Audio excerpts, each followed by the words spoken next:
قال النبی صلی اللہ علیہ وسلم من تواضع للہ رفعہ اللہ ومن تکبر وضعہ اللہ۔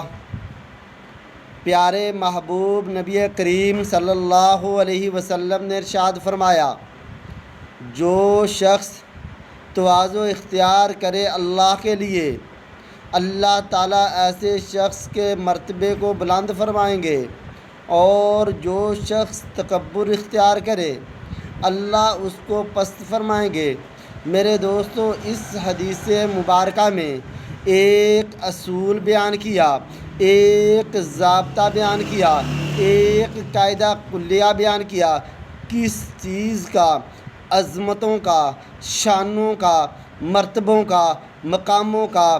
فرمایا جو شخص یہ چاہتا ہے کہ مجھے عزتیں مل جائیں، جو شخص یہ چاہتا ہے مجھے عظمتیں مل جائیں، جو شخص یہ چاہتا ہے مجھے شانیں مل جائیں، جو شخص یہ چاہتا ہے مجھے مرتبے مل جائیں، جو شخص یہ چاہتا ہے مجھے مقام مل جائیں، اب اس کو کرنا کیا ہے؟ فرمایا من تواضع، جو شخص جھک گیا، جو شخص تواضع اختیار کر گیا، جو شخص مٹ گیا، جس شخص نے اپنی میں مار لی، کس کے لیے؟ للہ، اللہ کے لیے، لوگوں کے لیے نہیں، دکھلاوے کے لیے نہیں، اس لیے نہیں کہ لوگ کہیں گے واہ واہ یہ تو مٹا ہوا ہے، نہیں، للہ، اللہ کے لیے یہ کام کیا۔ اب اس پر ملے گا کیا؟ اب اس کو اس پر ملے گا کیا؟ فرمایا رفعہ اللہ، اللہ اس پر انعام یہ دے گا، اس شخص کو عزتیں دے گا، اس شخص کو عظمتیں دے گا، اس شخص کو شانیں دے گا، اس شخص کو مرتبے دے گا، اس شخص کو مقام دے گا، جس کو اللہ عزتیں دے۔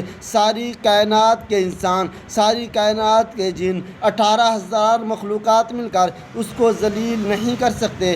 ہاں میرے دوستو، اور جس چیز کو اللہ بلندیاں دے اس کو کوئی پست نہیں کر سکتا، جس کے مرتبوں کو اللہ بلند کرے اس کو کوئی کم نہیں کر سکتا۔ اور آگے ایک اصول اور ضابطہ بیان کیا، کیا فرمایا؟ وَمَن تَكَبَّرَ، جس شخص نے تکبر کیا، جس شخص نے بڑائی کی، جس شخص میں اندر میں ہے، تو اس کے لیے کیا ہے؟ وَضَعَهُ اللہ، اب اس کا انجام کیا ہوگا؟ اس کو کیا ملے گا؟ فرمایا اللہ اس کو پست کرے گا، اللہ اس کو ذلیل و رسوا کرے گا، اللہ اس کی عزت کو گھٹائے گا۔ کائنات میں کوئی شخص اس کی دل سے عزت کرنے والا نہیں ہوگا، دوسرے لوگ تو دور کی بات، اس کی بیوی اس کی عزت کرنے والی نہیں ہوگی، اس کے بچے اس کی عزت کرنے والے نہیں ہوں گے، اس کے خاندان والے اس کی عزت کرنے والے نہیں ہوں گے، یہ خود تو سمجھتا ہے میں بڑا ہوں۔ فرمایا اللہ جس کو ذلیل کرے اس کو کوئی عزتیں نہیں دے سکتا۔